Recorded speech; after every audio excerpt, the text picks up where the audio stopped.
j'aurai comme invité principal quelqu'un qui vient de Makala. Mais projet à Nyoka Longo ezaki penda ke na beta ba inane mo na bunga. Pardon. Projet na ezaki penda na beta ba inane mo na bunga pour y aller à l'aise.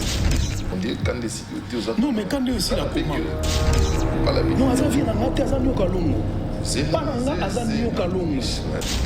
Oui, donc je vais inventer les bois. Donc makamba sokola moni ekomi ko leka trop ezo salanga neti kanda. Il faut pas comprendre parce que j'ai été incriminé. Oui, j'ai été incriminé que ngai na fingi Nyoka Longo, na fingi boye na sali boye, na finga te na dénonça. Moni na vie soki muto amemi na Makala na prison Makala. Moi j'ai failli mourir na Makala. Donc na uti na pasi. Mais na uti na pasi pour na yibité. Na uti na pasi pour na fingi Nyoka Longo te, na uti na pasi pour na dénoncer. Et na dénoncer pourquoi? Mais Nyoka Longo a défi $10,000 na compte en société depuis. C'est la part. Non. Yango des autres mamboka. S'il avait une bonne foi, fallait azong sambongo wana, on était jusqu'à la preuve du contraire. Asimbi sabuku ya lopango na paraître. Il paraîtrait que c'est bon. Bon, asimbi sabuku lopango mais bakenda na centrale moteur bazwa $32,000 na compte à Sokoda $100 à pamba mtekota. Non, na zo bisayo. Nyoka Longo a emprisonné nga. Donc emprisonné nga. Mais c'est un scout qui n'a pas justice en Congo. Donc toi tu as dénoncé et puis on t'a incarcéré. Non. Donc si on dénonce plus à la non. Balobi imputation dommageable. Ça là qui n'a pas boloko pour me faire taire. Donc bah croyez que nga so ba emprisonné nga je vais me taire. Non, papa, je peux être emprisonné même durant 3 ans, 4 ans, même 10 ans. Nelson Mandela kotaka boloko. Abeta combien d'années? Mettons Abimaki, Abimaka Zulu Bakakati. Yango ngape na Zulu bat. Vie, tokene na ba gauche droite te. Na uti boloko, nyonso tuwana eza na maboko ya Nzambe. Nga na za mwana Nzambe, lokola na kufite. Mais loko na sengi na yo na TV. Benga ba administrateur oyo yo pesa idéologie. Le seul artiste oyo azalaki ko benganga, azoya ko talanga na boloko, eza Félix Wazekwa. Oui, Félix Wazekwa talanga na boloko 4 fois. Félix Wazekwa tindelanga mbongo ata 10 fois. Tindelinga mbongo que mon frère tient ta crédit. Yango na fona ça la reconnaissance na monstre d'amour. Vraiment bata boloko, bana prison na bossa nginoté. Boloko kaka. Na una besoin avant na suli banda teli. Bazo msangara na pe manabino to sala. Bakanga balemba.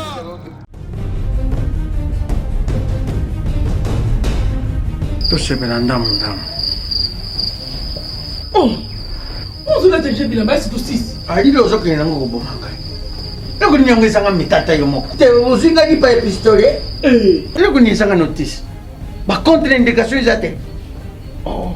Ce que yo mela kabilo ka mabe? Yalo oui. Nazo zelo na kati landangai. Olukaki yango. Au 600. Tanga ta posologie.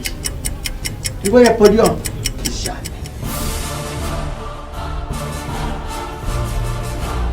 Allez, ici? Non, pas quand on m'a attaqué dans ce qu'on a kabila. Mais hier, quand on m'a attaqué, il y a mon corps vraiment. Hein? Ah, solution de Jésus, Mat. Solution yango. Maxi Bio Café, ndeni ni ressources. Maxi Bio Café, ezo sala makambo ebele na nzoto ya moto. Fungola nga mémoire. Dans notre traité, faiblesse sexuelle, hémorroïde. Ok. Solution la soir.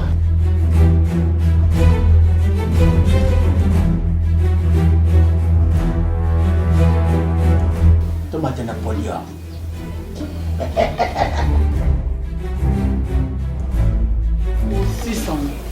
Bongo kokate. Non, talo kutu.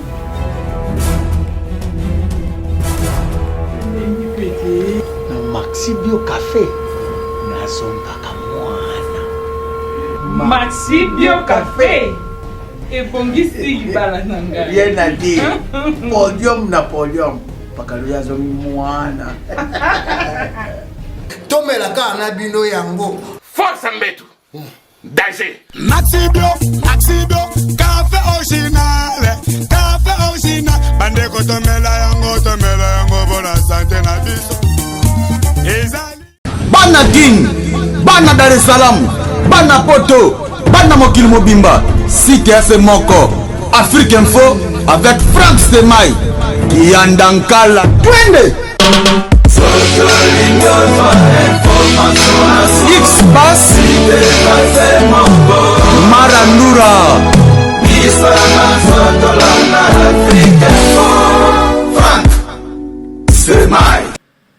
Voilà, une très belle année à vous tous, amis téléspectateurs. Je crois que notre générique est assez accurateur. Vous avez il s'agit de section musique, le premier numéro de l'année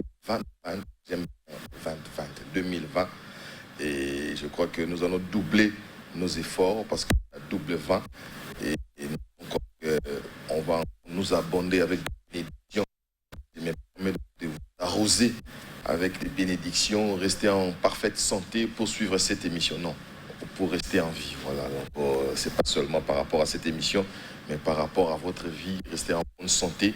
Je crois que si la santé va très bien, le reste va venir de soi. Encore une fois, bonne année à vous tous qui suivez cette émission, le numéro 1 de l'année 2020, avec votre humble serviteur à la personne de ceci étant, je me permets donc de vous signaler que cette année a bien commencé parce qu'il y a nos artistes et musiciens qui jouent ça et là. Vous allez vous en rendre compte parce que j'ai pas mal de dépêches annonçant bien sûr les activités de nos artistes. Et aujourd'hui, j'aurai comme invité principal quelqu'un qui vient de Makala. Il est sorti, Dieu merci, et on va savoir un peu le pourquoi. Il s'agit d'Adrecha Tipo, qui a fait presque 2 mois à la prison centrale de Makala. Nous allons en savoir un peu plus et puis nous serons aussi avec Sampaio qui sera de nôtre pour que nous parlions de ce qui les concerne. Manda chante pour ce qui les concerne. Il a joué le vendredi dernier à Bandal à l'hôtel Finesse. Désormais, tous les vendredis, dès 18h, Manda chantait là. Et c'était l'apothéose. On était là le dimanche dernier avec Jules Kibens, avec Sam Chintuche Guevara Mente. Je vous recommande vivement cet artiste et musicien parce que tout à l'heure aussi, il sera vers Pompage. C'est un endroit qu'on appelle chez Bissot. Voilà, donc à 300 mètres des sautes-moutes de ces côtés-là. Mais clean, vous la chante donc à l'heure aux alentours de 16h, il sera là-bas. Cette émission a toujours été émaillée de ces différentes rubriques. Quand bien même on a changé d'année, mais on ne va pas changer l'identité. Donc nous aurons bien sûr la RPM, la revue des presses musicales avec les néo-mariés qui commencent à prendre des dimensions. Il s'agit bien sûr de Serge Makoro et bien sûr Vieillerie pour vous laisser suivre cette dame à travers une chanson, très belle chanson d'ailleurs, qui a gagné vers les années 80.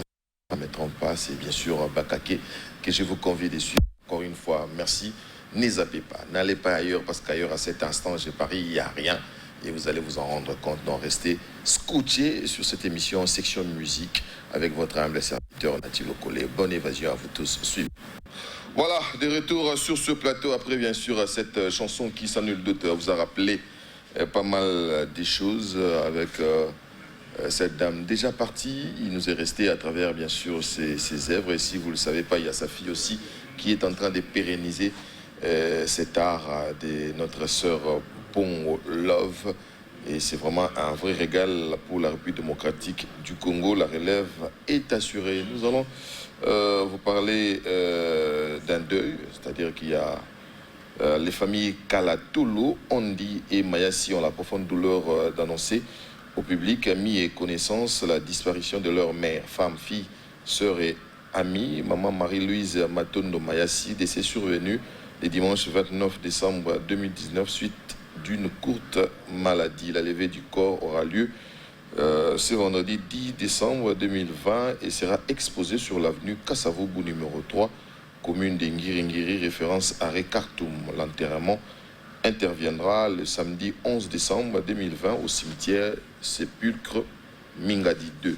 En attendant la levée du corps, la famille s'y recueille à la résidence familiale, avenue Louvambano, numéro 177, quartier Louboudi, dans la commune de Selembao.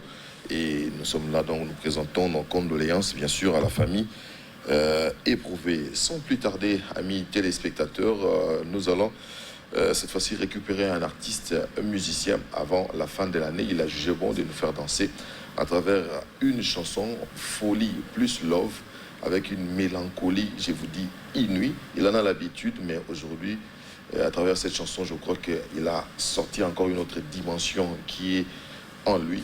Il s'agit bien sûr des Jus d'été, une chanson dans laquelle il a immortalisé notre ami Aridi depuis South Africa, à qui nous disons bon dimanche. Suivez cette chanson et on se retrouve dans un court instant. Voilà, des retours sur ce plateau après cette très belle chanson. J'ai osé dire très belle, je sais pourquoi j'ai dit au superlatif, parce que la chanson elle est belle, entre nous soit dit.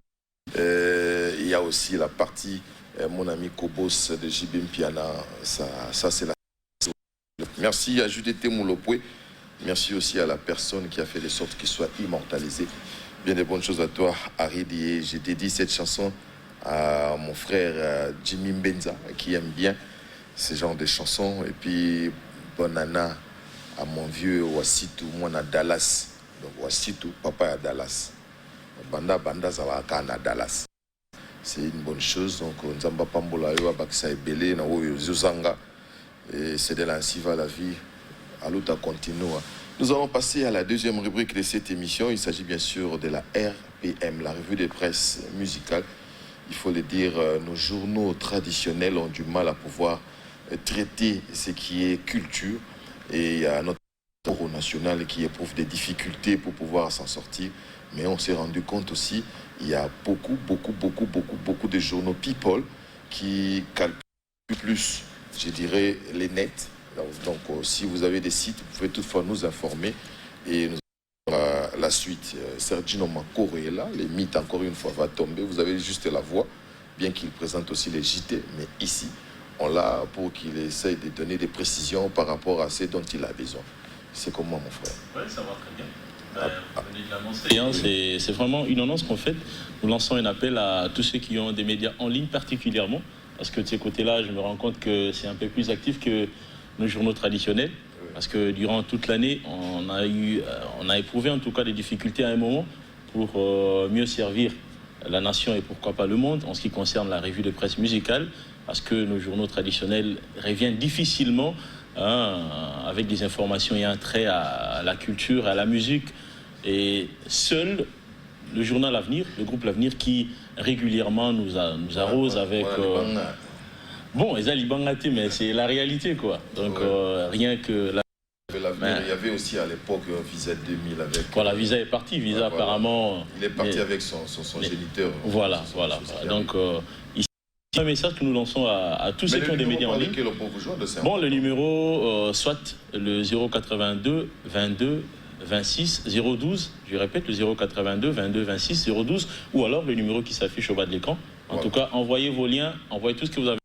Information et entrée à la culture et à la musique. En tout cas, vous allez une fois de plus nous aider à bien faire ce travail. Voilà, donc étendre aussi si vous êtes au Sénégal, si vous êtes à Libreville, soyez libre comme le nom de votre ville. Donc si vous êtes à Libreville, vous êtes à Brazzaville, essayez aussi de nous envoyer. Nous allons étendre les champs, toujours dans le souci de donner de l'espace à tout le monde. Merci encore une fois, Makoro. Merci beaucoup. Et on vous laisse là, mais on va vous suivre tout à l'heure à travers, bien sûr, la rubrique en question. C'est la RPM.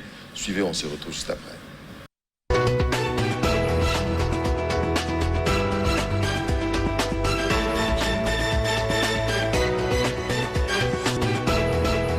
Mesdames et messieurs, bienvenue à cette lecture de journaux consacrés à la culture et aux arts. Plus de père que de mal, Fally Ipupa promet de revenir sur ses concerts à Kigali, Bujumbura et Goma après des petits soucis de santé, révèle le site d'information en ligne art.cd. Hospitalisé à l'hôpital franco-ivoirien d'Abidjan, on m'a diagnostiqué une malaria de croix, annonce Fally Ipupa qui reconnaît que la succession de ces nombreux cancers pouvait être la raison aussi d'une grande fatigue. Après la rencontre avec ses médecins ivoiriens, Fally Ipupa devrait arriver à Paris ce week-end pour souffler un peu. L'artiste dit regretter avoir dû supprimer 3 étapes de sa tournée à Kigali, Bujumbura et Goma, mais promet qu'après 2 à 3 semaines de repos, il reviendra communier avec ses fans au cours des concerts qui n'ont jamais été annulés mais reportés. J'ai joué plus de 20 concerts en Afrique, aux USA et au Canada, 3 en Australie. J'ai également été dans de nombreux pays, précise l'artiste qui confirme qu'il sera bien en concert dernière, le 28 février 2020 à Paris-Bercy, en France, pour son grand retour sur scène sur le vieux continent depuis bien longtemps.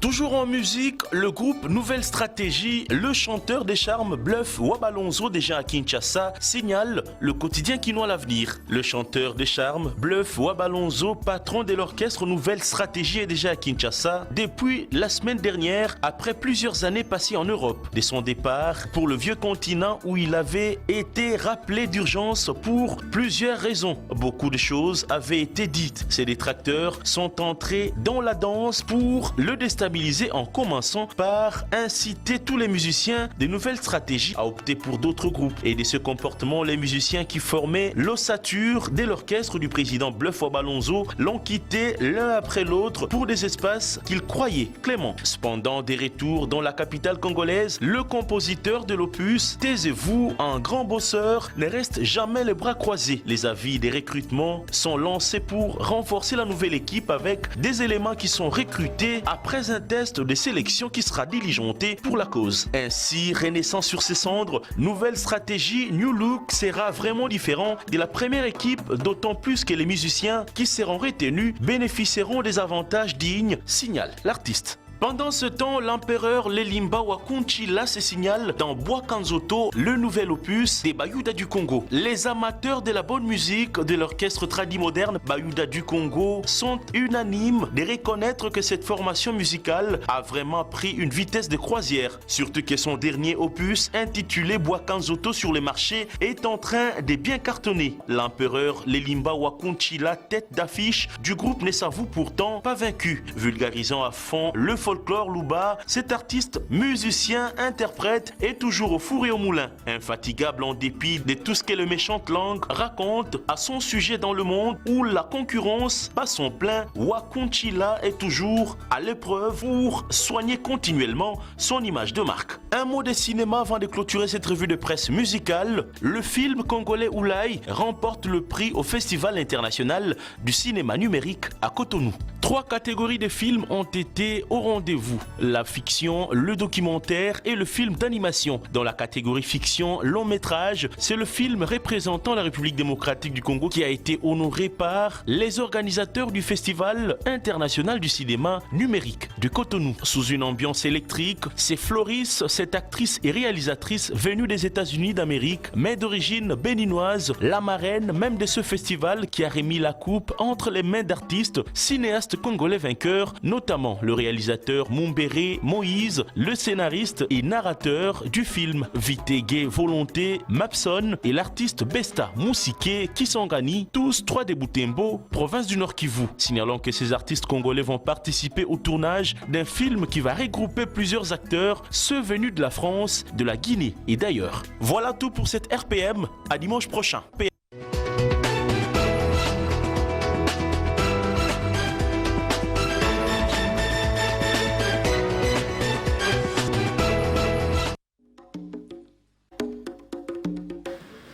Voilà, des retours sur ce plateau, je crois que vous avez suivi. Il y a quelqu'un qui est là, qui se permet de lire les journaux.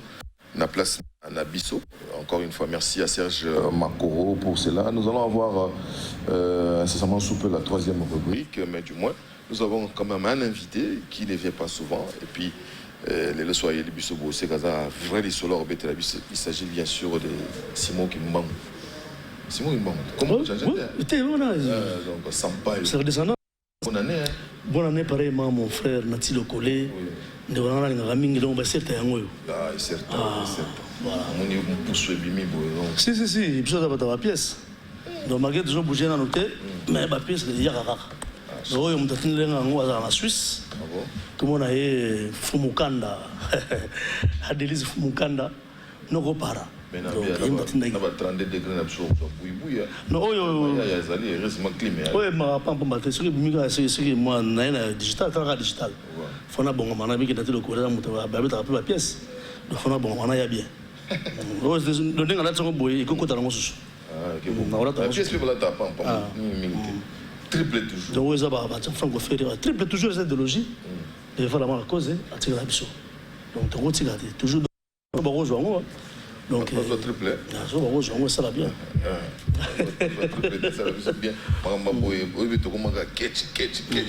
Voilà. La Côte Viva, oui. Triple caca, triple, internationalement beaucoup d'FC. Mais on peut commenter, caca, comment on sont déranger ma voisin. Voilà ce que à faire moi net gars chrétien. Petit na Eva. Ah, elle est ma guerre moi. Voilà, ça va famille évidemment. Qui n'a pas triple voilà. Il y a qui marron, mais on va créer les pelles qui trop. Parce qu'on a encore trop. Voilà. Si, Nanti. Pepele, non, mouvement Zali, Victor essaie d'aller sur PT. Ça fait déjà presque une année. On a Salagis Fusion, on a basé le frère Langaï. Ma mission, on a fait Kess Nasuka. Et on a fait discipline. Je suis Ming Batasima. Chanteur, on a fait deux groupes. Le Sukoyo, chef d'orchestre Joe Mampia, avec Daniel Waya, qui basse. Ndé Bairo Lukanga Bivier, Yaka, tout comme la Macamo, parce que tout le monde est édifice au Bouyété. Et on a dit, ah, ma petite bazar valable. Mais il faut nous avoir ma petite bourreau. Dans ce groupe déjà, on a bien rappelé déjà, dans ce quelques musiciens, on a mis beaucoup de Sangani, c'est les fusions. Donc, ils ont qui est très bien. Si, en tout cas, vous voyez, on va concert à Bissau au Sébela. Donc, tout sali déjà, pour exemple, le studio, tout sali déjà pour pourri. Donc, mélange à ma chanson, que les gens c'est 7 ou 8 chansons. Tout ça, c'est quoi ça là? Ndambu. Tout le monde va tenir sur tout le monde dans la carte. Donc, on a ça la reconnaissance. On a toujours identité. Pour Victor, on peut comme Koto, mais ce qu'on peut baser sur vraie identité à Victor. Donc, vraie identité à Victor, déjà, pas son Ganazali. On a un petit haut, parce qu'il y a une caisse Batasima. Parce que la musique, il y a un Sima. Je comprends. Donc, si vous voyez, en tout cas, on a invité un Lelo, tout ça, na Yolo, na Kamina, na Terre Kamina, na Bokasi, à Barcelone de la place. Donc, pour nous accommoder pour la publicité. Tout ça, na Bakonza Balima, après, c'est toujours sans soin. Là, tout ça, na terrain, na Wenza Liberté, na Liberté. Babara Massina, qui m'a sali Njili, qui m'a sali Makasi. Donc, c'était très bien. Merci. Nous sommes soutenir le bichot. Donc, Botika, l'idéologie Oeva la ebungate parce qu'il y a Nazali. En tant que il y a l'encoup et King Sampaio, donc vous allez décider. Parce que là, parce que quand nous sommes allés la vie à Sanega, ma peine à le collègue, on a bien sûr le lot. Ah d'accord. Lela nakulela karo. Lela tina tango maya miseko kauka. Pardon car mon colo mon souffle les caté. Sinon na cause à la déshydraté. On remet tout. Merci on a King Sampaio. Voilà donc vraiment le Lobaya est belé. Studio déjà tout na phase il y a la première phase à Souka. Semaine prochaine nous tourner les clips. Donc clip déjà pour pourri tout l'ensemble partout. Mais sur le déjà na ba on est na plateforme tout ça na SRT TV. Sur on a tout donc déjà ils ont bien déjà. Ça c'est. Tout le monde se prend en Makasi. Merci beaucoup King donc tu peux le péter en haut qui nous préparer nous Si mais dans moi papier idéologie à le canto. Ah. Aning bossa la radio on a pas la bonne orier fort. Donc là c'est na le là ma bé. Comment ah ouais. Comment apporter rédaction pour moi. Comment la parler. La PC mbo te faire le canto et certes ya moi donc bonne année. Donc c'est un big caca. Donc on appelle si certes bonne année na Claire Kabe à Corino André qui a le Bombashi excellence Julien Paloukou. Ah, vraiment, c'est un Maître quasi son éminence, la bonne ne nuit jamais. Maître Guy Luando, le grand baleine. C'est quoi, vous allez, c'est un Christian Pembele, Christian Mata, Platinum à Paris. Maître Mekissan dans le Rwanda, Guy Basso Moto, Capitaine Papi Kiza Mwambole, et puis Général Kassongo, Général Elvis, le grand Yakuza, Tel Tendai, Aboko Bank, Alain Tendai, et puis la possibilité qu'on l'aime au PP. Eric Mandala et puis Fofo Konzi Kuru Nangai, il y a Bino Yangwana et puis pour nous ça. Maître Soudi, et puis César Patios na participation dans le Lubumbashi, Alexis Fumunsi na kata Luanda.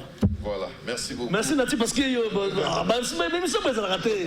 Kuna okene buba le biso mango le budu ni. Stick on est besoin bunda. Tout le monde. Ah non okene sukuna te. Ok sukuna na ado mais comme na nganda après dimanche na yi. Merci beaucoup. Sans en activité il biso ça la biso grand bien. Nous allons rentrer du côté de la régie où se trouvent nos amis pour avoir j'ai failli dire l'arrivée de presse. Les affaires à tenir les biso molo mo awa. Ce que moi, ça, c'est un matanga. Les affaires Mikui. Donc, nous avons les nets pour notre tangango. Les affaires Mikui. À la profonde douleur de vous annoncer la mort de sa tante, Marie-Josée Maman Mpia, qui habite en Belgique, en Liège. Et il est décédé à Kinshasa le 1er janvier 2020 à Yolo Nord, sur la rue Louquet numéro 8. Pour d'autres informations, voilà les numéros 00 289 94 73 717. Mes condoléances dans les affaires et pour la famille, il y a Bakoussa. Voilà. Vraiment quoi. Même la journée de Koussa à 7 ans. Condoléances. Courage à des affaires et puis la Koussa. Et puis, bonne guérison à Fali Poupa. C'est quand Zali du Cap La Merveille. Vient à la pêche bonne guérison et pour se défendre les bisous valablement quoi. Voilà, merci Sampaio, c'est ce que nous voulons pour le Congo et c'est le bisous grand bien geste aboyé on a demandé qu'on a bandé qu'on va solo on peut ça la bambote mon okena bailo kanto kena fali poupa c'est le bisous bien la mingi toyo to soit na banini. C'est ce que je suis en train de demander aussi. Zéro bêtise. Attacher petit poiso ya to fumer les calumets de la paix et ça la paix de mode petit peu. Voilà. Nous allons rentrer du côté de la régie pour suivre bien sûr Econet sous la présentation bien sûr des Biti Yahweh et on se retrouve juste après.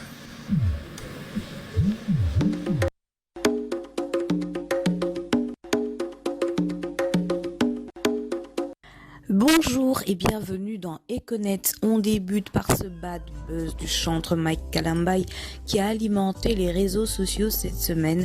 Son épouse a en effet divulgué des détails assez personnels de leur union et accuserait son mari de violence conjugale. Mi-ange, mi-démon, c'est très bientôt. Pour vous sortir un très bel album, mi-ange, mi-démon. Et pour cette année, je vous souhaite paix, joie, santé, prospérité. 20 sur 20, c'est-à-dire le cash plus la santé égale bonheur.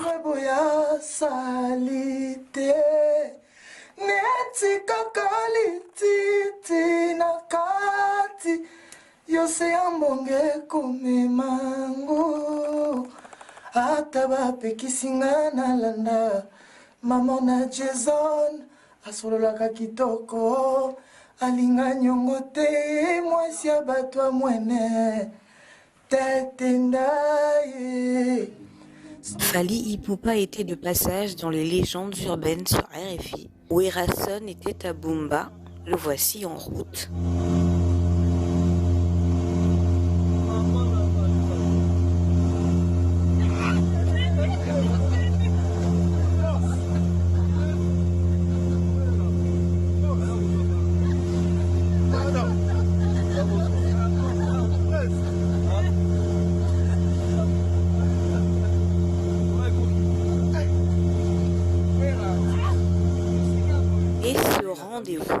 Pour les fans de Lubumbashi. Donc, naeli bino programme na biso ya groupe Afro Congo.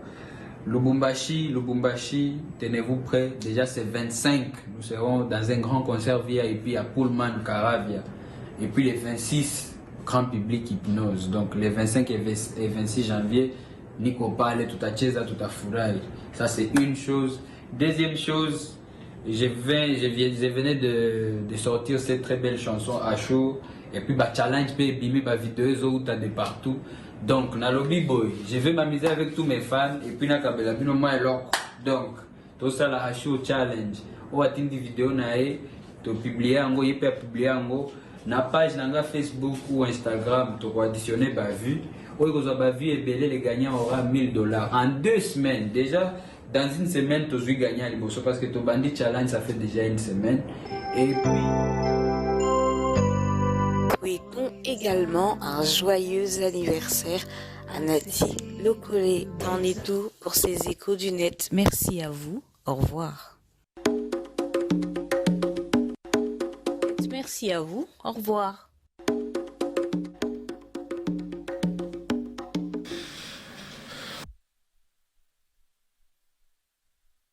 Je me permets de souhaiter une très belle année à mon ami Gay Mamadou du côté de Brazzaville. Si vous voulez vous habiller comme il se doit, faites un petit tour chez Gay Mamadou. Je crois que vous serez hyper clean et puis bonne vie de couple. À mon ami Eric Gbanyamobali et à son ami Boboy. Hier, on s'excuse, on n'était pas là, mais du moins ça s'est bien passé d'après les informations à notre possession. Donc Eric Gbanyam, désormais, il y a Annie Boboy et Salibiso au grand bien. Et puis bien des bonnes choses à Armando Vuiti du côté de l'Angola. Bonne année aussi. Et puis joyeux anniversaire à Finzoni. Didi Finzoni, bon anniversaire Nayo. PDG Ngalé Mansel.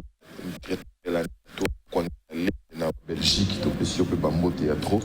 nous allons avoir notre ami Adrisha Tipo dans un peu de temps, mais pour l'heure, je vous signale que le frère Patrice Ngoy Moussoko nous sort un album bientôt là.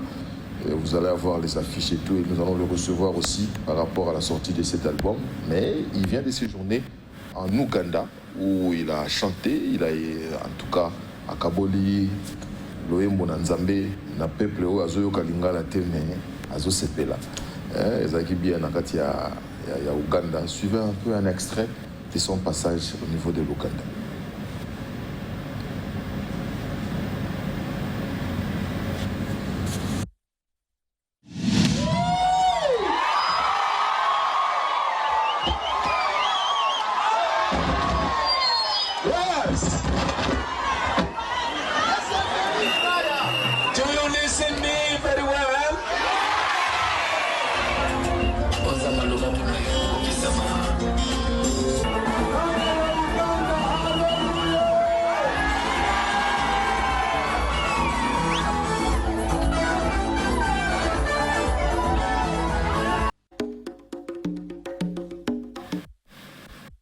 Voilà, c'était le frère Patrice Ngoy Moussoko. Le prochain album, le titre est assez atypique. Et Bandaboni Naboya Yesu. C'est le titre de son prochain album. Et nous attendons tous cet album. Et on va en savoir un peu plus. Bonne année à vous tous qui nous suivez. Vous êtes nombreux à nous réclamer des dédicaces. On va le faire. Soyez tranquilles. On va présenter donc le vœu le meilleur à Yannick Dakwa et puis à Bobo Bois de Lubumbashi qui est ici à Kinshasa. Belle année à toi, mon petit héros national depuis Luanda. Bonne année à toi aussi, Eric Gbanyamobali, et à ma soeur, mon ami Ndeko Nageri Biangani, Meli Biangani. Une très belle année à toi, ma soeur. J'ai le plaisir de recevoir pour vous quelqu'un, Aouti Bolondo, mais il est pimpant, hein? Donc, contrairement à ce qu'on peut croire. Donc, il a bonne mine aussi. Il s'agit bien sûr d'Adrisha Tipo. Bonjour et puis bonne année. Hein? Merci à vous, Sultan Nathalie Lokole. Obimaï Mouko. Nabimaki, samedi le 28. Donc, Pembe n'a bonne année, Pénana. Où est Toyo Kanasa. Tu as fait combien de jours? J'ai fait pratiquement 2 mois et 9 jours. Wow. Mais projet en yoka longo ezaki penda ke na beta ba inane mo na bunga pardon projet na ezaki penda na beta ba inane mo na bunga pour y aller à l'aise. Mais apparemment tu n'as pas encore décoléré donc quand des non mais quand aussi la comment tout planter des corps na bingo te pour le cas au tirer sur le vieux moi na bingo yoka longo tina bingo vieux je n'ai pas l'habitude non azan vient na ngate azan yoka longo pas nga azan yoka longo s'il te plaît voilà. Mon étoile, c'est à partir de la paix de la solution. Surtout, quand on a tiré, et ça a bien été. Là, je me permets donc de planter le décor pour dire que yo, vous avez parmi les administrateurs de Sokoda, c'est ça? Bien sûr. Voilà. Donc, comme Ndengeni, qu'est-ce qui s'est passé? Yo, Mounini, Yamabe, Nakatia Soneka. Bon, au Moni, et là, on a pas si il faut battre, il faut que les gens parviennent à comprendre, à comprendre les étymologies des mots. Il y a injurier quelqu'un, imputer sur quelqu'un ou dénoncer le mal que quelqu'un est en train de commettre. Moi, j'avais juste dénoncé parce que tout ça dans la société, on a des administrateurs. J'ai été élu. Vous avez combien? 12. 12. Prof Liolo Akoufa. Totikala qui 11. Benyama Bopa Koufi P à son âme. Totikali 10. Maintenant, 10 ou on a siégé. J'étais de Bazal 9 pour le moment. Mais c'est une chose bizarre. Excuse-moi le terme. Les vieux Massoumou, le reste, Baza vraiment bien. Mais il y a donc, au Simba, non, non, ils ont les Kamakanda Makasité. Au Moni, Bisoba, tout ça va mal compris. On comprendre que l'on se quatre matins, mais ce sera toujours en retard. Parce que dans la minute où on a incarné Nelson Mandela, on a incarné le pouvoir de Lumumba, Simo Kimbangu, Baboma Bango Pamba, Pesa Bango raison, Tango Basi Bakoufi. Mon frère, je ne suis pas un inculte. Je ne suis même pas un ignare. Naza pona batubaye bango pour si photo les canaux de télévision, to bana rebrandir ba cursus ne so ba comprendre. Moi je suis licencié. Ngana sala OSP, na sisa na UPEN. Donc, on a un psychologue, on a un moto, on a une classe, on a comme il se doit. Les gens se retrouvent dans le monde de la musique par hasard, on se retrouve dans le monde de la musique parce que la musique était un don inné. Au monde, il n'y a pas de musique. Parce que moi, je peux travailler dans une entreprise, je serai un cadre, je quand même. Mais on se retrouve musicien. Si on se retrouve musicien, et ça c'est qu'il faut, non. C'est pas pour rien dans administrateur. On ne peut jamais devenir administrateur le 4 matin, tu te réveilles le matin, tu te retrouves administrateur. Non. On le devient parce qu'on a été élu au suffrage universel au cours des assises des assemblées générales extraordinaires et puis ordinaires. Donc moi, je ne suis pas devenu administrateur pour Nyokalongo, tout Verkis Kiamongana, tout Massoumou de Brende, tout Nanya Lobina Koma.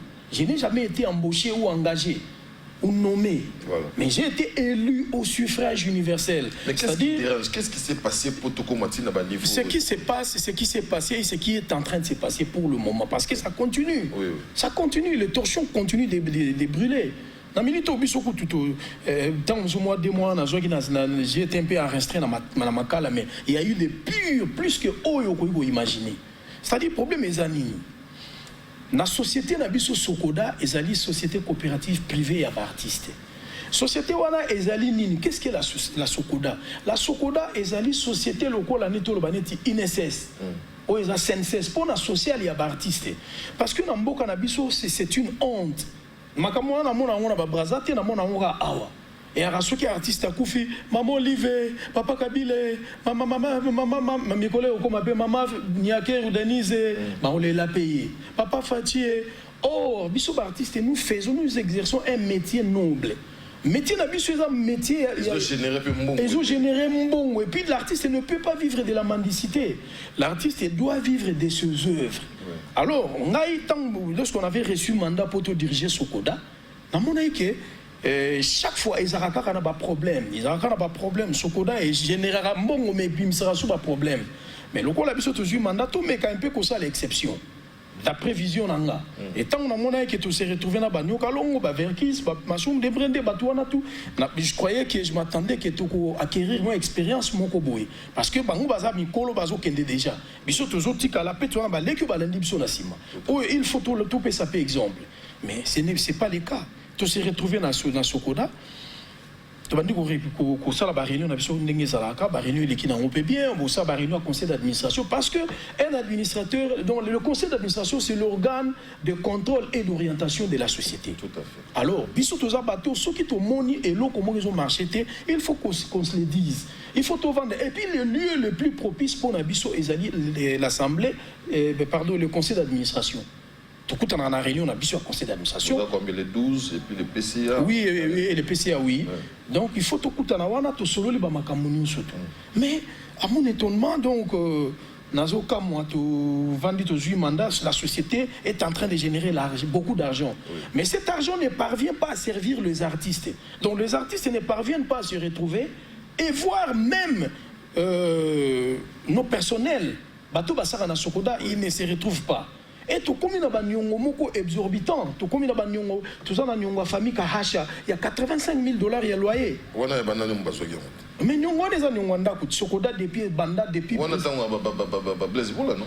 il y a un donc vous avez hérité même les lorsqu'on hérite une société comme la nôtre, on hérite les passifs et l'actif de la société. Tout à fait. On avait hérité le dette que nos prédécesseurs ont laissé, et puis, oh, il y a des payés qu'on s'accumulait.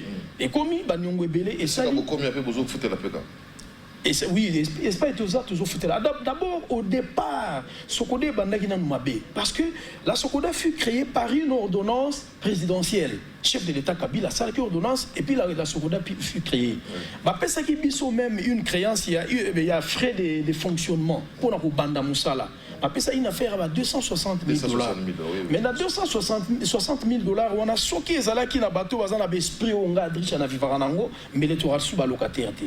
Rien qu'avec ces 260 000 $, soqué va Blaise Boula, on a vie Mondonga, Massa, on a tout, on a mis thème à Yabo Moto. Bangaba Longola, ne fils qui a 200 000 basombi et le pango moko benda ko moko kana gombe aweza nango bon même na gombe même na kasavu po ezaka te fozala na kasavu bakosomba ta na kasavu bakosomba ta na kitambo bakosomba ba place ezebele même na lemba basombi y a pas de problème basombongo balia mbongo kota na désordre basala moi ba makama mike bazwa juste ba ndako ko futela. Alors, on a essayé l'équipe, on a baissé comme moi parenthèse, moi brèche pour comprendre comment Sokoda a une mauvaise foi. Et pourquoi la Sokoda ne parvient pas à décoller? Parce que cette société génère beaucoup d'argent. Il faut que la société connaisse de l'ascension. Il faut qu'il y ait de l'ascension au sein de cette société. Sauf dans l'action d'exercice net, exercice 2019. Pardon, les exercices Tezali, rapport semestriel.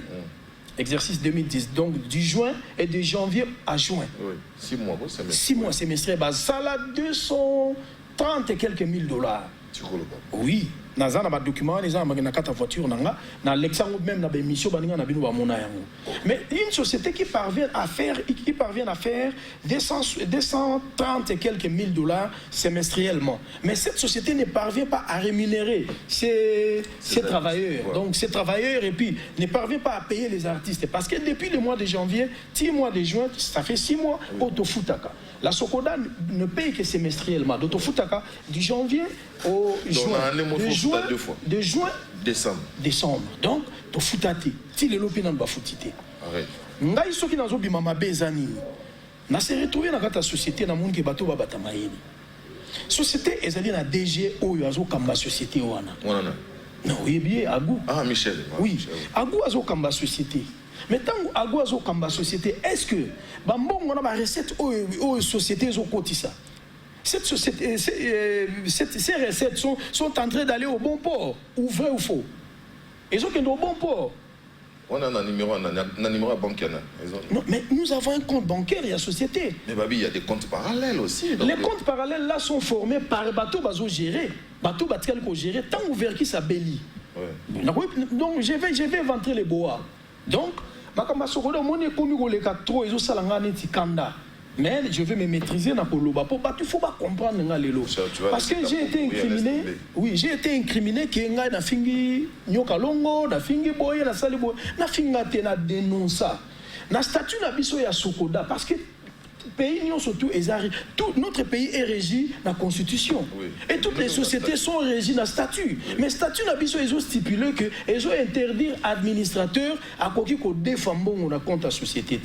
Mais nous, Kalongo a défi 10 000 $ dans le compte de la société depuis. C'est la part. Non. Il y a des gens a défi 10 000 $ dans le compte de la société. 10 000 $. Depuis 2018, s'il avait une bonne foi, il fallait Azong Sambon, on a été jusqu'à la preuve du contraire. À Simbisa Bouk, il y a le pan où on a paraître. Il peut retraiter, ça bon. Bon, Assim Sabouka Lupango, mais la logique. Ça sincère, ça prouve. Non, Asa sincérité parce que non, c'est là n'a statut, mon frère. Statut n'a pas sur lobby bouilli. Nous siégeons en équité. C'est la loi collégiale qui dirige la société Sokoda. Donc, avant mon ça n'importe quelle transaction, ou bien Abimisambon, ou bien ça la il faut tout vendre, tout se réunir. Et puis, ça la procès verbal et Ambongwana. Boutounaye, ce qui procès verbal et Ambongwana ezali. Alors, c'est Agou, les DG. Et le DG là, c'est un DG AI, un DG intérimaire. À notre grande surprise, Moutaye Bitem Balamouba, Nyokalongo, Alobiki, depuis qu'il a fait $10 000, Nyokalongo, Alobiki, a commis DG full. Mais Alobi a commis DG full en vertu à quel statut? En vertu. Non, Aza administrateur Netinga, tous dans le même titre, sauf Yaza vice-président. Au même titre, vice-président Zobo Yasunde. Non, vice-président, il a accepté Gaza Moukonzinanga, il faut y avoir un statut de le Bibongote. Oui, même Verki, ça a PCA Maza Moukonzinanga. Verki, ça a PCA, mais Bisso, d'abord, société Sokodé Zandengeni. Statut na Bisso et Sali Boui. L'organe, la première organe, où ils ont payé sa Bisso pouvoir. Le premier organe, plutôt, il peut sa pouvoir, ils allient Nini, Assemblée Générale. Et le deuxième organe, ils allient Conseil d'administration, que nous siège, que moi j'ai fait partie. Donc, Bissou administrateur, tous en a pouvoir, on a d'autres. Deuxième pouvoir, il y a la société Zabissou. Assemblée générale, et puis si Bissou mandat. Bissou Skotoye, Bissou va diriger la société. Donc, orienter, puis tu peux ça, donc, tu peux ça, ma communauté soutenue dans la société. La ligne politique de la maison. Voilà. Alors, quels sont les. Parce que, tu vas au fond, tu dénoncer, Amikolo, puis tu as l'arabe africain, Moukola Zarana Torte, tu as Yebeli, Moukola soit d'autres acteurs, surtout Nami Swaleki, et puis à la télévision de Yozo Moussa et Langwana. En tout cas, je te dis honnêtement, tous les amis de Nyokalongo, tous les sexagénaires, Batounes Auto, Zaïko et Binissa, derrière eux, Netka, la contre, pour manquer respect. Je m'excuse, Nati. Nous manqué respecté. Tant que ceux qui ont commis à moi, ma tonalité, ma baie, au moins, il a vu ceux qui m'ont mis dans Makala, dans la prison à Makala. Moi, j'ai failli mourir dans Makala. Si on tourne bateau, bazaki nanganit ba sango. Donc, bateau basé belé, Dani Loms, avion de chasse. Alors, ceux qui n'ont pas vu que bateau, on a sorti une émission, il n'y a pas de moment qui paie maïs, et n'a aucun sou qui paie maté. Oui, Matsanga pena la likolo, basalanga exercice moko boeti batanga basopelanga ba maya malili ti na me retrouver. Ndena yo longwa na 6 na yo ke na pavillon 11 au pavillon au chef de l'état Félix Tshisekedi a outi ko réhabiliter. Donc na outi na pasi. Mais na outi na pasi pour na yibité. Na outi na pasi pour na fingilio kalongo te, na outi na pasi pour na dénoncer. Et na dénoncer pourquoi? Na banda ki na nous réclamer ngai toye na kati ya société. DG Moutaza censé à gérer société. DG Moutou azo gérer au quotidien la société. Mais mbongo ezo monanate. Mais lokola mbongo ezo monanate DG a mbongo ezo monanate. Toye na réunion ya conseil d'administration. Bon Lucas piste des solutions. Pour nous piste des solutions, il faut que la DG Oyo à Longwa. Vers qui ça le bino DG Oyo il faut à Longwa. Mais tant que le déjà Longwa, c'est pour remédier à la situation. Pour tout le monde que toujours qu'il n'est pas bien. On ne peut jamais garder quelqu'un qui est en train de détruire la société. Quelqu'un d'abord DG on a Agou. Tant que Longwa qui DG on a Agou. DG on a Agou tant que Longwa qui Mutumoko Boya Azaki coordinateur nabiso provincial et à ville province de Kinshasa. On avait organisé une commission ad hoc pour tout évaluer. Les tantos donc moi audit moko interne.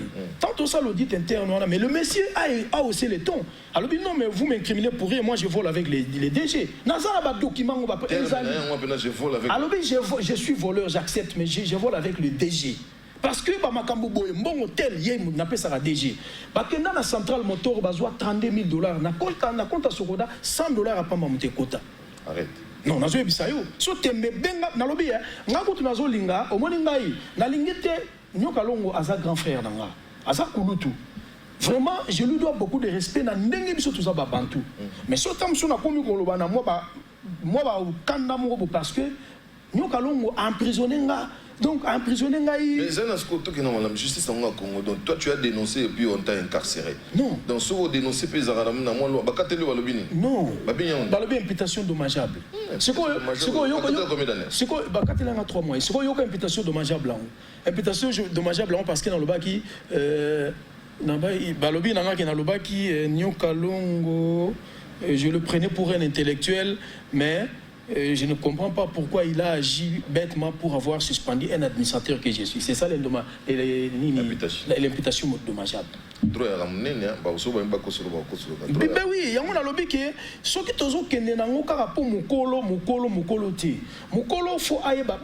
quelles sont les pistes de solutions? Parce que quels sont les vœux?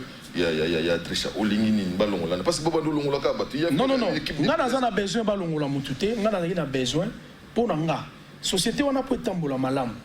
Net ici, Talatang Baba suspendre Kinga.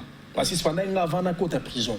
Parce que suspendre aussi longtemps que. Non, mais suspendre dans le lobby, statut n'a bisoba. Yo simbi osimbi. Dans le lobby, mon frère. Yo monate ba député na parlement Babundi. Non, nazotuna. Au monate ba député Babundi. Oui, j'ai n'en discuté. Est-ce que député on a le col à Bundi? Il faut balongoler na balongoler pour Bundaki. Au seul yo Bundi non. Non, Azanan. Azaki mutune tingai. Mais nazo ebisayo. Dans le lobby, Kulutu nanga Ben Yamabo, aza vie nanga ya kala, nga beta na Shockstar, na lekape na Shockstar. Ben Yamabo avant sa mort, que son âme repose en paix. Ben Aïbsangelo au mort levi, leki nanga, tokutana na pas ministre ya culture. Ministre alingaki, le roi mona désordre yaki na kata société. Abenga biso basa la conciliation morobo et poto, mais ka otamu sa makambo. Mais malheureusement que conciliation we simba na ngote, mais Ben Yamabo a été sincère. La libanda ya mbinga ina bivie limbisanga ya binanga leki nanga limbisanga ngabite vie ngane mutu na sengi bo limbisi limbisanga parce que na simbaki on elamba na beta ete nzamba zo yokanga na beta ete na simbaki ne lamba na bilimbisanga po na za leki ndena simbaki on elamba eza kanda au monde tozo luka société kende liboso tozo luka ba piste ba voies et moyens société écroître mais bato bazo lingate ben ya mabo ya bisinga lo bileki nanga ngane na osengo bo limbisi parce que ngai je reconnais que na sali mabe na bi osel mabe na ndela bi non parce que j'ai été induit en erreur ba master wana kaka kutu agu ayebisanga ke kende ko porter plainte asimbio agu atinda ngana kende porter plainte ba telemela ngana ba administrateur tout na porter plainte mais na tala ki relation ngana yo et je me suis ressaisi que petit makamazolo baza pe na réseau pour société penza ekufi yango nazolo bano tango la longwe la ke boloko na koti prison bah ça là qui n'a kota boloko pour me faire taire to ba croyaki que nga so ba kota ba emprisonner nga je vais me taire non papa tu peux je peux être emprisonné même durant 3 ans 4 ans même 10 ans Nelson Mandela kota ka boloko abeta combien d'années mais tango abimaki azolo bakakati yango nga pe nazolo bat non mais na otikati na roloba parce que dans la besoin société on a étambola je n'ai pas ça na information au yoko kitana mwanda mpo alobi a otikati. Voilà amis téléspectateurs, j'ai une dépêche à ma possession. Il y a donc l'artiste Fabregas qui nous signale que demain ce serait les séances de répétition porte ouverte. Je ne sais pas qu'est-ce qu'il attend par porte ouverte. Voilà, donc il y aura recrutement, porte ouverte pour le recrutement des musiciens, instrumentistes, chanteurs et danseuses. Si vous voulez faire partie de l'orchestre Villanova, c'est demain à partir de 11h. De 11h jusqu'à 18h, Fabregas va procéder bien sûr au recrutement des musiciens à l'espace Amaralis, à ma campagne. Et pour ce qui concerne les répétitions habituelles, tous les mardis et vendredis, vous pouvez donc vous rendre là-bas pour suivre bien sûr les activités musicales de Fabregas. Et en sus de cela, on nous signale le 1er février, Fabregas sera en showcase à Montréal au Canada. Et pour Héritier Watanabe, il séjourne à Paris présentement pour 5 jours seulement. On nous signale que l'album Mi-Ange, Mi-Démon tend vers la fin et bientôt vous aurez l'affiche, je dirais, officielle de cet album Mi-Ange, Mi-Démon. Belle année à Chouchou Play qui nous suit depuis Ngwanzu et bien de bonnes choses aussi à Sido les guides qui nous suit et total respect à mon vieux shérif Kimbondo. En tout cas, échange de vœux hier, c'était très bien, vieux shérif Kimbondo et puis mon vieux Ibrahim Lumbo, IL au Mogoto Zalaranaï. Alors, toujours qu'il est malin vers la fin de cette émission, l'homme qui a fait presque 70 jours dans Makala, dénonçant bien sûr les mal. Voilà, pas de problème. Si vous avez il faut pas signer les sous, pas siéger les sous pour Non, nous t'avons siégé parce que la décision a été illégale.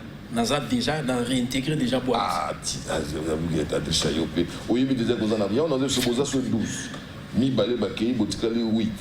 Yo ne ozana bo parmi les 9 qui paraît yo za bango surtout on a basé ligué contre bazolinga ote parce que bazo za chocho. Non bazolinga ngate bango surtout on a basali lobbying ya kolia kambongo sokoda na ndenge ya mayuya. Bazolia mbongo sokoda na ndenge ya mabe na ndenge ya moyibi.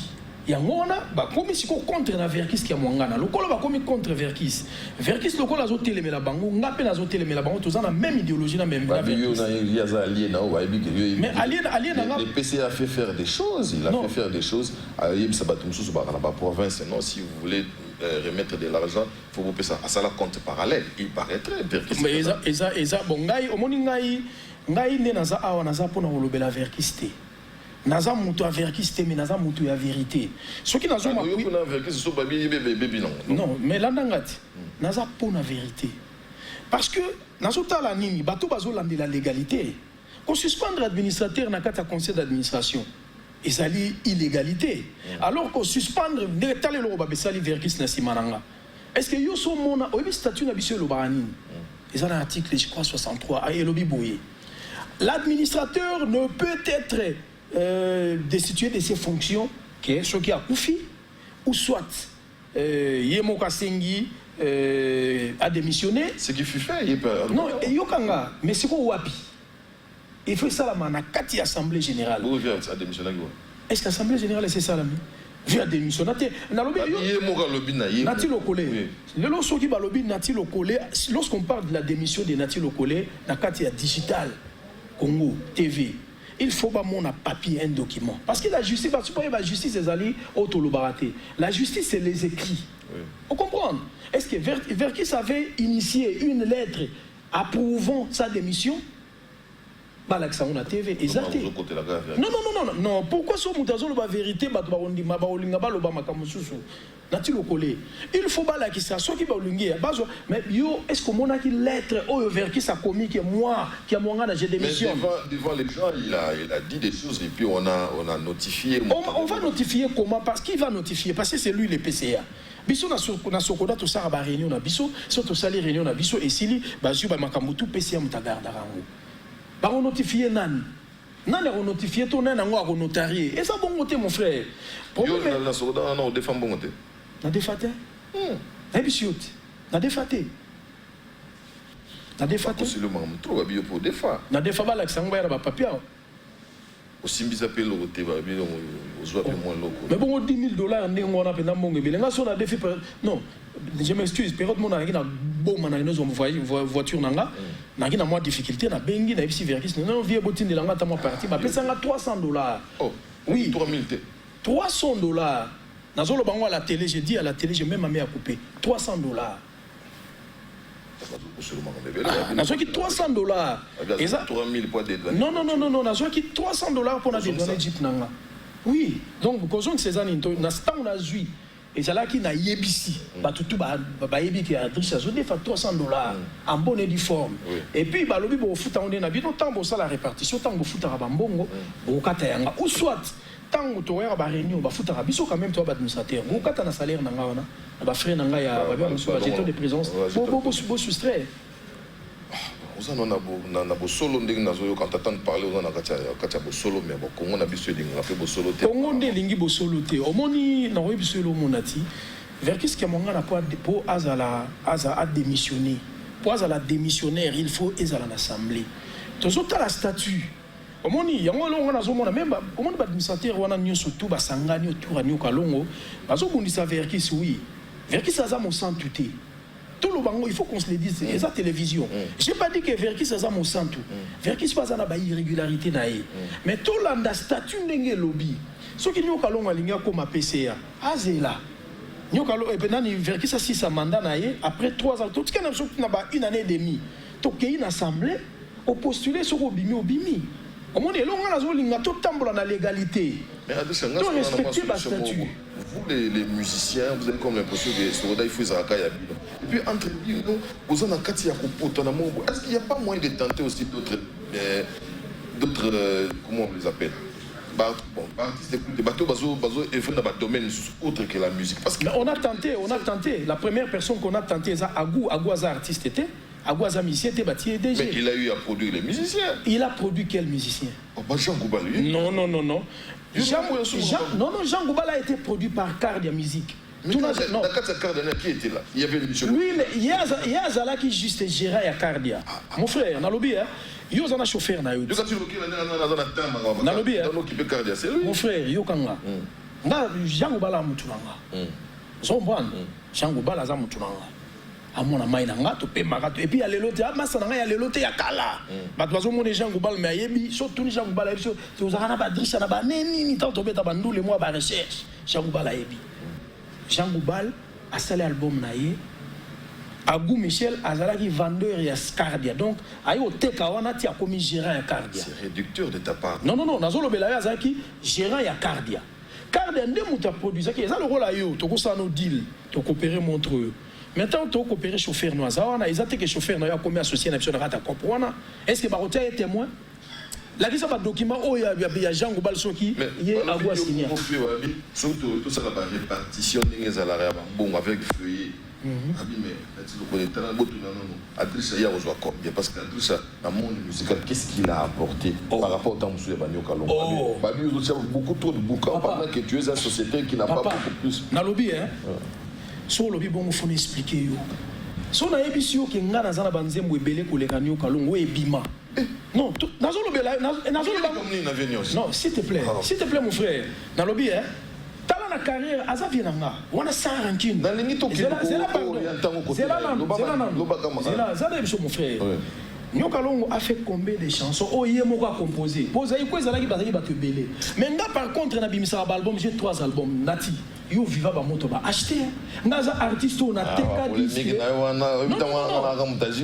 non kana na bando yo kila yo na visite na bien mutunanga yo kité acheter yo bimisi acheter nga lobby nga za artiste oyo na teka disque à l'époque ko bimisa distributeur na Socrate faut boyamba e a au bimisi 3000 CD était commis de 17h à 19h tout est vidé. Les voilà CD c'est là t'es dans le bien mon frère et puis ngai na artiste au Congo faut respecter les autres oui tout n'a pourquoi les autres tout le monde va petit na biso ba innocent bi auto sala maman na featuring na petit wana Diamond yo pe ba yo est-ce que que donc génération na biso ngai mutu na côté esprit ya featuring oui bien Talapenda avant ça acheter l'accent album et bimaka ou ba sangisa ba artiste. Je suis le premier artiste oyo ayemba na Taboulay, ayembi na Wera, ayembi na Kester Mene, ayembi na Manda Chante, ayembi na Anthony Sampaio, ayembi Bill Clinton animation, Flamme Kapaya japonais Kyoto, Deya polyvalent. Pati molé sur la guitare solo donc na sali featuring oh le lo bat ba comment remona ke featuring oyebi ke faut pas sanga kamela jeter ba fleur mon ndeko nanga. Tout ça va tout. Adrissa Hazard, n'importe quel artiste était. Et puis, on a des créateurs des artistes. L'artiste est... Non, on a zolo belayo. L'artiste est belé na Congo, bayemba, banzembo, on a salaba. Non, on a autant gâté pour na yeli angote. Na lingi kout na weli sa te na mama weli sa te ba yebi. Avant de pena bo Adrissa komeli nzembo mobimbe beti. Na yemba na album ba te belé. Au moins na pena bo pa ba cœur Adrissa Sali. Na beta na ba drum, na générique amanda album na Yamanda na beta drum. On va 3 fois. On va sous. Yango na émission ke. Yango na lobino ke ngana zaneti bangote. Bango sur le plan artistique batwana bazolo babaza bazana niveau na ngati. Je suis un grand chanteur, un grand auteur compositeur. Biso est-ce que na bisayo sokoda wana biso nous on a fait fonctionner cette société. Na robanda oyi bisayo ke biso tanto sali banzembo yo auto emela chef de l'état Kabila. Est-ce que le chef de l'état Kabila a payé sa droit d'auteur ou pas? Ah bon? Oui, chef de l'état futa maman na ba droit d'auteur pour na biso tout batuto yemba banzembo. Tout na mutunyo soto yemela Kabila oyi bisayo. Est-ce que ba droit d'auteur wana sokode pesa biso et pesa biso ngote? Adrissa Sala 3 albums. Na 3 albums wana nazana on a 32 chansons. On a bimisa na beta acheter et Simba. Na beta non, je mukile ebit. Bon yo ebite acheter Sala ngombi. Soki na comment Adrissa lelo na vanda boto solo la boyo. Est-ce que à l'époque natilo ko ya bamba. Dépose l'équipe papa Madilo, l'équipe papa King Banin. Non, na lobby hein. Moi je ne parle que de oyonga na sali. Surtout vito lobela CV, oya komona ka Adrissa abeta album lo ba mboka, album lo la ba mukosa, album lo ba baby na sili koko. Nga Donc, au moins, la programmation, on a Adrisha. Autant on a Adrisha. Mon frère, Naza artiste, mon il faut pas respecter. Naza moindre, Naza artiste, mon nez, n'a beaucoup. Voilà. On a la salle à bloco là. Konsona mokile sengaka mbongo nyonso na mokile sengaka mbongo etumbutozo wana mokili sola taolia la vinanga na kolelaka papa nalobi na yo ke natangi moko so na banotangi lo banzembo wa tokotanela tongo baartiste oyo baza na bakwe na bango bayebi baza na respect envers nga oyo azoluka mona nga neti na artiste moke nga na artiste moke te on se comprend. Nazo se comparer dans la moutouté. Mais, dans le bika que, ma pesa, ma souci dans les sociétés en état moula, la minute où on va réhabiliter Verkis. Bah, ça, l'ordonnance, ils ont ici comme PCA. Non, n'a que tout est. N'a, on a nazaka na makala. Bah, réhabiliter Verkis, ça zongi comme PCA à société. Sokoda. Verkis a convoqué, bah, tout l'union, surtout conseil d'administration. Abi bon, on a la réhabilité, on a boya to kutana to sangana to œuvrer pour la bonne marche de la société. Et là on a to sangana ba batunyuso. Na o sangana ba administrateur. Na o sangana nyoka longo ya zali vice-président o assuma ki intérim et président Verkis ki mongana. Vie, to kene na ba gauche droite té. Na uti boloko nyonso tu wana eza na maboko ya Nzambe. Ngana za mwana Nzambe. Lokola na kufite, naza envie, naza na problème na yote. Na ko en vouloir yo pe ne lokote et je ne te garde même pas une rancœur, même pas rancune. Donc aux aviez nanga, aux grand frère to landa bao bona boité aux aviez beaucoup de respect, je te dois beaucoup de respect. Mais loko na sengi na yo na TV. Benga ba administrateur oyo yo pesa idéologie, oya to sangana tout ça la pour société na biso etambola et kenda liboso. Na minute to comme na fin de l'année calculer personnel la biso ba non to comme dans la zone to comme qui na fin de l'année personnel la biso ba comme na ba 11 mois 12 mois d'impayement pas plus soso non soso ils a vité mon frère so ngane tinga na zone na soso te menazo vivre mais salaire le salaire est sacré salaire ya mutu lelo ba personnel la biso ba futamité 11 mois est-ce que bango baza na souci penza moi ce que je regrette bakto bana ba dirigeant société wana oui les mon kana les autres là oui manga 11 pardon nati na bossa nati pardon na bossa na fille d'idée na ngati au moni lelo nazo ka passer lelo ne sanga passer ba artiste o non ba s'adhérer na Sokoda te tant bazo mona ba makamba boye ba zo courage à s'adhérer na Sokoda comment na opesa ba to belé ba raison. Alors, tout ça là qui est tout fouta personnel la biso, tout fouta banyongwandaku, tout sangana tout ça artiste pour nani tozo kabona parce que Verkis azongi. Bino mo ba biso mo ba to vota ka comme PCA, mandat na ina no silité lokola l'état a réhabilité. Na bengi nyoka longo, na bengi batu ba administrateur, tout sangana, tout fanda, tout solo là. Tout ça la table rase, tout à la wapi et paille, où ils ont ça la kembongo et kota. Société on a les rôle la société on a percevoir pour répartir. Mais nous percevons sans avoir réparti. Mais il faut tout y bas. Tout le cas tout kanga pour na tanga kutu on a tanga mabe a mutute bona boité. Ba ya to sangana. Ceux qui peuvent œuvrer pour la bonne foi, pour l'intérêt général. Parce que ezali patrimoine, société on a patrimoine.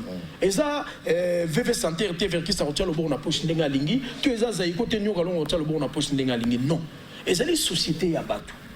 Tout le monde la route makambo na ba $10,000 via tous les cités salariés, eza na ngomba makambo. Mais benga batu na yo ko sangara autour d'une même table, faisons la table rase. Ça c'est bien. Faisons table rase, tout le monde a ba divergence, tout kamba société etambola. Pour nous, il n'y a pas de problème. Les lois personnels vont subir. Les lois sociétés sont OK. Les lois personnelles sont déjà prévues. Il faut pas tout bima. C'est pour te dire que pour remédier à la situation, les Zakaka Batouba sont en bonne foi. Naturellement, les Batouba sont en bonne foi. Batouba sont en amour envers la société. Parce que moi, j'ai été emprisonné. Je suis allé faire la prison 2 mois et quelques jours. Rien que parce que j'ai revendiqué pour les artistes. Dans le bas qui n'a TV, pas foutre à artiste, pas foutre à personnel. Des marches en haut, on a tiki pété. Pour le bas qui n'a pas le bas. Mais ça, c'est qu'on a fait un moto. Les artistes, moi, les gars, une émission, pour avoir succès, alors que l'artiste sera bimi, a finga pourquoi? Na finga qui pété, on a kota qui boloko pour na dénoncer qui.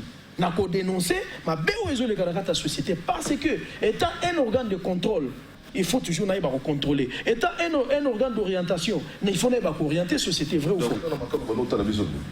Dans la TV, il y avait même des émissions qui avaient intervenu sur le téléphone. Ah bon? Ah, ok, l'homme. Voilà, nous allons présenter nos condoléances à Sankara Dekunta qui a perdu son grand frère. Le programme est déjà sorti, donc le 11 janvier, levé du corps dans la clinique Ngalema. Et puis ça sera exposé dans la maison communale, il y a Bandalungwa, le 12 janvier, enterrement. Donc le 12 janvier, donc, mon anniversaire c'est le dimanche prochain. Ah c'est bien, on va fêter ici à la télé, ça l'a vu bien. Donc le 12 janvier, j'ai pas que ça m'essousse. Makambo. Voilà, merci à tous. Pour plus, toujours fêter anniversaire. Voilà, merci beaucoup, merci. Donc merci. Bonne année à mon ami Papi Matalatala Matos. Nati, oui. Papi Matalatala Nakani, celui qui est Papi à Didier Makoufi. Oui, ils arrivent depuis la semaine passée. Ce sont des choses qui arrivent, ça choque plus d'un ici. Mes très sincères condoléances. Dans la prison, on a eu un papier à Didier Makoufi. On a les gens à quartier, tout collé ensemble. Les petits n'ont pas de typo. Il y a bien un typo. On est hérité à typo. Mes sincères condoléances. Baro Baye papier à Didier Ma avec Olat Sabiso, artiste, et surtout Biso, artiste, et tout proche naï. Vraiment, moi, si je suis tout le temps, il y a Mokili pour la routine. What is that monde mususu nati? Nazo biso makala prison wana boyo ya prison. Il y a pas de moment bébé. Bakofunda ka moto oya sali de mabe na sali na monite. Motema na ngai ya kobunda po na verité. Yango ekumbi ngai na kati ya makala. Ngape na kolembete na kodenoncer. Elongi mosantu motema no mabe. Ba corrompu ne baninga bayo bongo la motema yesu elingi koya nene na sala e plante zembo moi on a tout na musu ezate est-ce que ça va mbote pas est-ce que ozoka degré à charme chanteur azoyi pardon yo est-ce que ozoka degré à charme chanteur non na pesi mbambote na ngebele ponga na minute oyo monde na zawa na mokili na suna mastati na mokili pendandi to vanda na mokili bon kotata ngai ngana za nayo te na zoba na monde na biso ya ndenge ya indusa na suna ba master te do master na ngai ba tous les masters na ngai batikala na prison ya on a banina opesa mbote na colonel Edi Kapend et pas uzali na boloko ba mbote belé parce que o yamba kinga o encadrer kinga na bosanité le gouverneur John Kakaba na pavillon 6 et puis na bosanité Daniel Holmes et puis l'avion de chasse bakanga balemba mokongo nzoko sango amiral wanga na bosanité pa yozali petit na malwa sana kata boloko bino tout chinois oyebika en neto solo la ki na kotika bino te na ko bosana bino te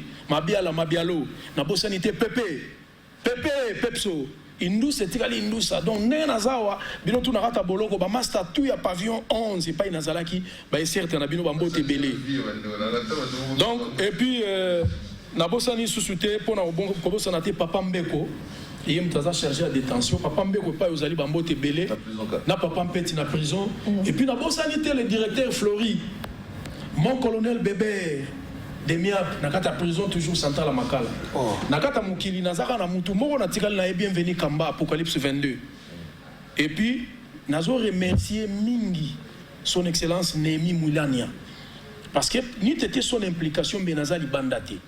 Oui, on a entrepris toutes les démarches, mais tout ça, tout ça, la démarche, on a dévancé biso, bakasi. Non. Bakatela na 3 mois na kena appel. Na sali appel na nga ba condamné na 1 mois ya pamba. Mais 1 mois ngopo na bima babandi ko sala ngai ba des manœuvres dilatoires. Yo so mona ba bengi yo kende ko samba penza okebo ba lobi te adresse lobi o samba te avant samba fo avocat na ya. Dans la totanga za kata sala. Alors il y a on a benga qui son excellence le coordonnateur il y a FCC grand frère nangai son excellence Némi Moulania. Merci l'implication na pour ça yo Benazali Bandate. Mais na remercier et puis na bosanité Félix Wazekwa. Le seul artiste oyo azalaki ko benganga azoya ko talanga na boloko isa Félix Wazekwa. Oui, Félix Wazekwa talanga na boloko 4 fois. Félix Wazekwa tindelanga mbongo ata 10 fois. Tindelinga mbongo que mon frère tient à crédit. yango na fona la reconnaissance na monstre d'amour et puis ayebisa nga lobi même sur le na TV betano karaba makambo na bona boza kuti na tina te yango mona lobi ki na tina na ngote donc ngai na besoin de sukoda etambola bien musique a Congo kende pour nga na ça album moko kalate ezobima album na ngai ya danse ezobima malade bolingo danse bien horton c'est bolingo compliqué ozoka voix nakomi kosala insomnie boni nati nati akola nati aza na mikili nati aza na mikili auti kosi sa kutu na marketing do bana tu baza na mikili et puis bato bayeba yango mwana nga moko ya mobali aza joueur aza na 3e division na Anderlecht Joël Barrico asi adriche ya komoni ezaka adriche ya Barrico donc wana Joël Barrico kalate bongo na pena ba match ya Congo merci Adriche très intéressant vraiment bata boloko bana prison na bosa ngino te boloko kaka na una besoin avant d'assurer banda te bazo msangara na pe manabino tozala Daniloms Sango Sango avion de chasse Mokongo Nzoko Bakanga Balemba. Nous allons des annoncer après. Suivant Robin Omoudibou, on va des annoncer.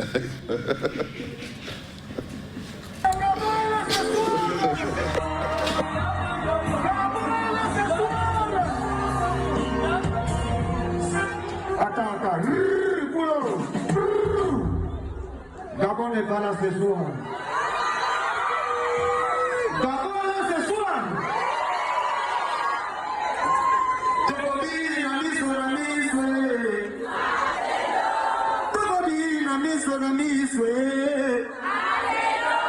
Maman, alléluia. Allez, continue ça, bien ça.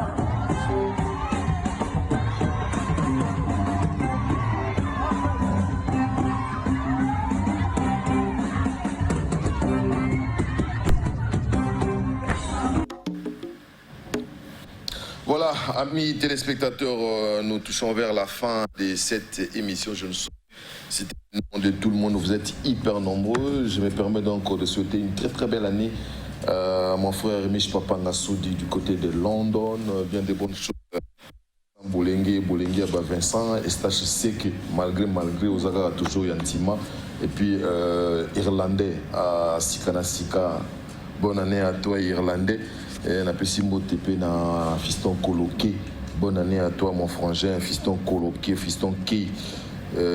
Bonne année Ebele, Papi Moïse aussi, on te salue depuis London. Freddy Dufingula, bien de bonnes choses à toi. Donc Armando Vouiki, Samuel Tabiala, Electromass Business, bonne année Nabino, le 12 janvier Tozawa, tout ça la moindre Kekira Awa, ils la bon dimanche. On a oublié de digital, parce que c'est le moment où on a fait l'anniversaire Kakara. Nous sommes des salles sanguines et Nabimao. Encore une fois, belle année à vous tous. Donc, Bobo Bois, je te souhaite aussi une très belle année. Salon Raphaël à Lubumbashi sur Tabora. Donc, ce serait une bonne chose. Tokutanakuna na Tabora. Salon Raphaël, bien de bonnes choses à toi.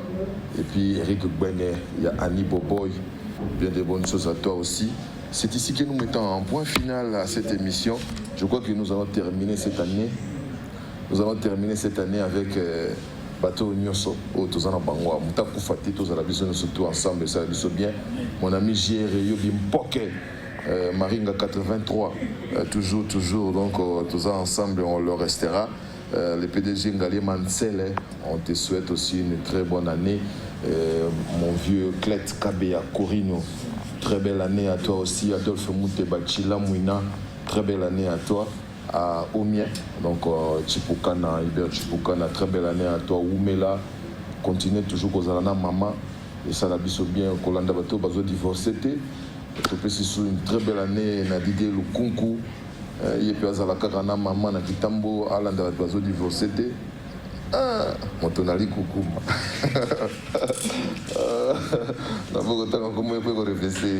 Alors, tu peux baser dans l'icolo, on est ensemble, on le restera. Benitando, Nabosanina, Nibosa et Belé. Voilà donc à vous tous, à toute l'équipe des sections musique. On se retrouve le dimanche prochain, le jour de mon anniversaire. Bien de bonnes choses à My Mary. Belle année à toi, à My Wendy and à My Paris. Donc, that is my family. Batouazana en Katia State, donc simple mec, vieux boula. Belle année à toi aussi. Donc vous êtes nombreux. On va se rattraper peut-être le dimanche prochain. Bye, bye, bye.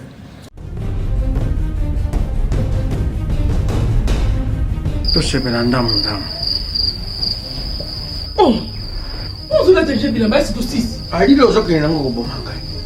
Le coup n'y a pas mitata yomo. Te uzinga di pa pistolet. Le coup n'y a pas notice. Ba contre-indication izate. Oh, ce que yo me la kabilo kama be. Yalo oui. Nazo zelo na kati landa ngai. Olukaki yango au 600. Tanga ta posologie. Tu vois ya podium.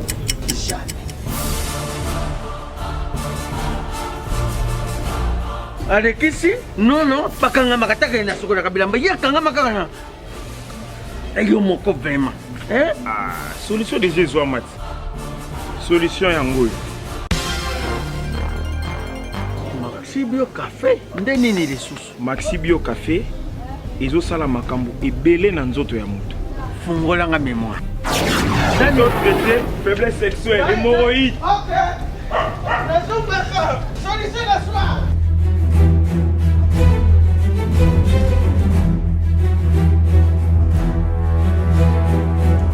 Tomate Napoléon.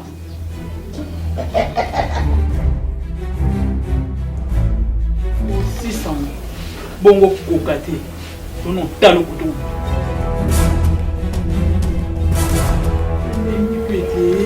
Maxi Bio Café. Nazonga kamwana. Maxi Bio Café. Et bongisi libala nanga. Rien à dire. Podium Napoléon. Pakaluya zomi mwana. Tomelaka na bino yango. Force Mbetu. Danger. Maxi Bio, café original, bande ko tomela yango bona santé na biso. Bana King, Bana Dar es Salaam, Bana Poto, Bana Mokil Mobimba, CTF Moko, Afrique Info avec Frank Stemai, Yandankala, Twende. X-Bass,